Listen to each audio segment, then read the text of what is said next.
After standing in the wind to do the interview at Margate last week, we're now standing in the wind at Truro this week. Grey skies overhead and a grey mood all around. I believe some of the players were late for the coach yesterday, Jim, so he got away late, and we looked pretty lethargic down there as well. No more urgency once they got there. Well, not really. I don't think the game had any quality whatsoever from our part. We conceded 2 soft goals, but all day second best. To a side that I didn't think they were the greatest as well, and could have been there for the taking, but I said to the lads, and I think that's as bad as I've seen us probably since I've been in charge, and we've had some bad ones, but today was just so incoherent. It was frightening, and as good as last week was, and a good step forward, you just feel like it's 2 steps back today, and we can't give away the cheap goals we give away, but to not test their keeper and work their keeper really against a side that I think that, like I say, I don't think their quality was there, and they'll be in and amongst the bottom contenders, I feel, this season. But fair play to them, they got the victory, but we were absolutely nowhere near it, and I'm fuming. So Truro are going to be in amongst the struggling contenders. Doesn't say much for us. No. I've just said that to the boys there. I mean, with that performance today, that it's frightened me a little bit. That's relegation fodder right there. That is the lack of belief, lack of leadership, lack of inept defending, inept on the ball, nobody brave, and it's just a real strange day, because obviously we had a bit of a late one yesterday, but the lads have bonded quite well recently, and I thought it would have helped having a night together in the hotel, and they had a breakfast. We went for a walk this morning around the Barbican, and the lads are really together. But to throw that performance in, I just don't know where it's come from, and I'm a bit shocked, if I'm honest. I can't believe how bad some individual players were out there. It's tough to take. I've got a couple of points to put to you, Jim. First one, a few supporters querying the formation for the first half. We looked all over the place, and midfield looked short, and having 3 up front didn't seem to work. It was exactly the same as we started the second half last week away at Margate, so it's not alien to them. It was an adaptable 4-3-3, 4-5-1, whatever you want to call it, away from home. We started all right. We moved the ball quite well, and I thought, you know what, we looked quite well. But to give the goal away, the first goal we did was almost like the animal. They were running past us at will, and we didn't want to track runners. And it was a soft goal. And the second one again, we didn't defend it right. We didn't track the runners. We didn't win a second. It took about 4 ricochets and ended up in the back of your goal.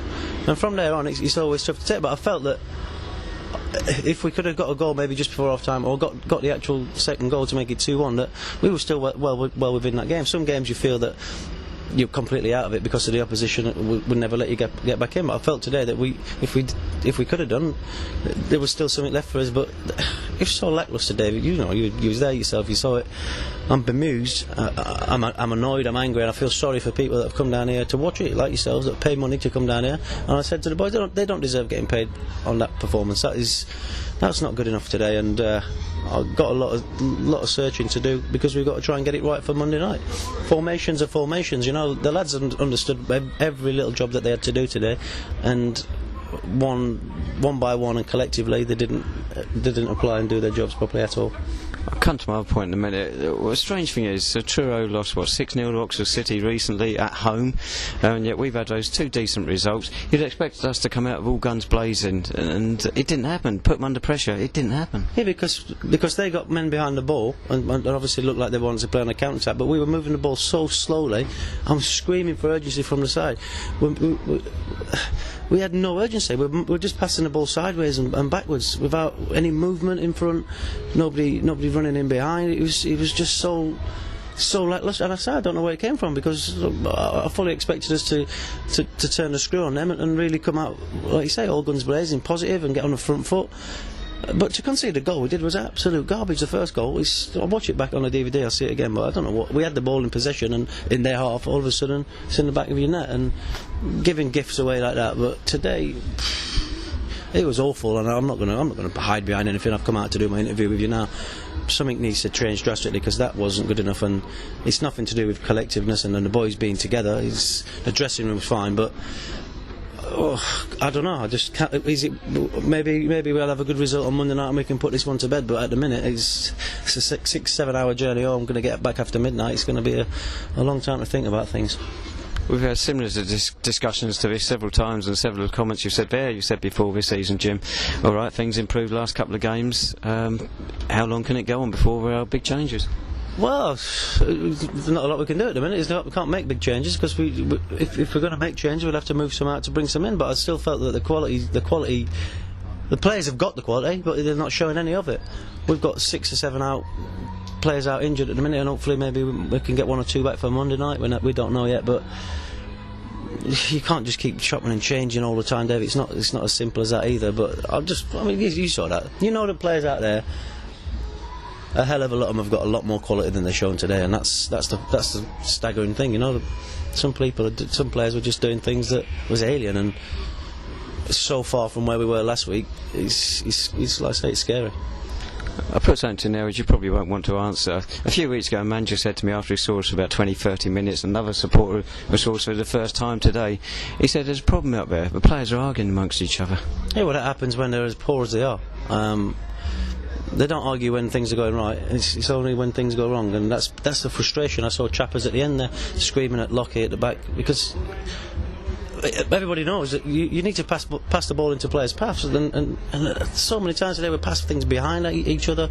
The quality was so bad. We brought Jack Green on, and I'm not going to slate Jack Green or anything, because he was quite bright when he came on, but he's got in behind there after 30 seconds of being on the pitch. He's had an awful touch. It's gone behind him. And we've lost a chance which should be, for me, 2-1 back in the game, and all the tension going the other way. And it was just that. It was another thing, one thing after another, and then it just escalated, and it was poor. I mean, second half, what did they do? They just sat behind the ball, didn't hurt us, didn't test Welsh either. The job was done. Yeah, of course it was. Yeah, but that was the same in the first half before we went a goal down. You know, they were obviously going to play on the counter attack, which we did speak about. They're not when you get a good hiding 6-0 in your last home game, then you have to do something drastic maybe to try and change that. And we were quite comfortable, but the tempo was just absolutely garbage. Basically, too slow.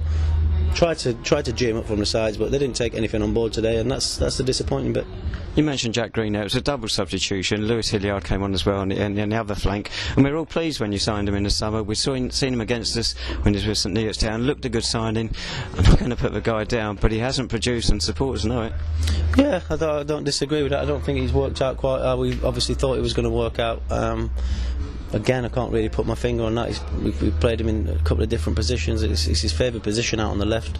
It's where he plays and he can cut in, but he looks a distinct lack of confidence at the minute, and I don't know where that's come from, because we have given him opportunities. He has played plenty of game time, and we just want to try and get a spark out of him. I think he had a volley there that he could have maybe connected a little bit better with, but yeah, you can't just isolate a certain player today, or maybe two. It was a collective effort right from the word go, and it was nowhere near good enough. And the boys know that. I've told them that. We look for a massive reaction, and hopefully try and put it right on Monday night at Basingstoke, and then this will be a forgotten game. But the quicker we can forget about it, the better, because there won't be much highlights on the DVD. I wouldn't have thought. We're in the run of 4 games against sides who are not far away from us. They're on the wrong end of the table. Monday night, as you mentioned there, Basingstoke Town at home. No Ben Martin today. If he's available, presumably he'll come in for Ian Gale, because his loan comes to an end. Is Ben going to be available? I know he's got problems. Don't know. I couldn't put it's a personal problem, and there's no time scale on anything. It's whether he's available or not, we'll have to see. If not, how will you go about it? Well, we've always got comms that played there towards the back end of last season.